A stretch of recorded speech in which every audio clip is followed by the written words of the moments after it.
Lahat ng employee, entrepreneur dumadaan dito.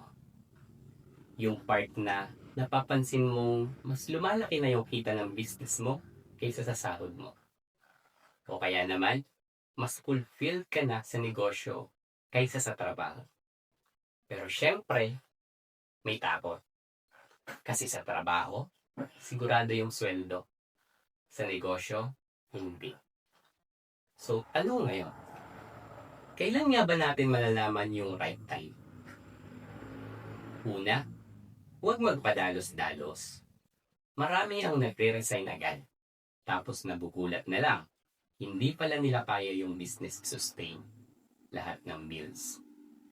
So make sure meron kang savings at may system ang business mo bago ka bumitaw. Pangalawa, check your mindset. Hindi dahil gusto mo ng freedom, ibig sabihin ready ka na. Kapag nag full time ka sa business na yan, hindi ibig sabihin mas kokonti ang trabaho. In fact, nadodoble pa kasi ikaw lahat. Pero paano mo ba malalaman kung ready ka na talaga? So ito yung ilan sa mga signs na pwede mo makita. Una, stable na ba ang income ng business mo for at least 6 months? Pangalawa, meron ka na bang mga loyal customers at malinaw na demand? Pangatlo, marunong ka bang mag-manage ng oras, ng stress, at ng finances mo? At ang pinaka-importante sa lahat, gusto mo pa rin bang gawin kahit mahirap?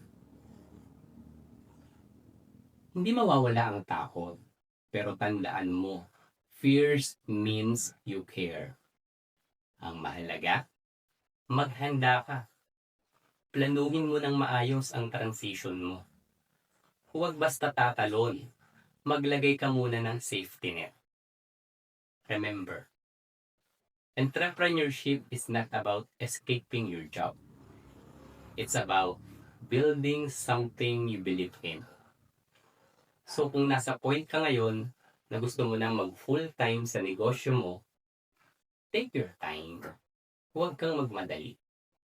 Kasi success doesn't come from rushing.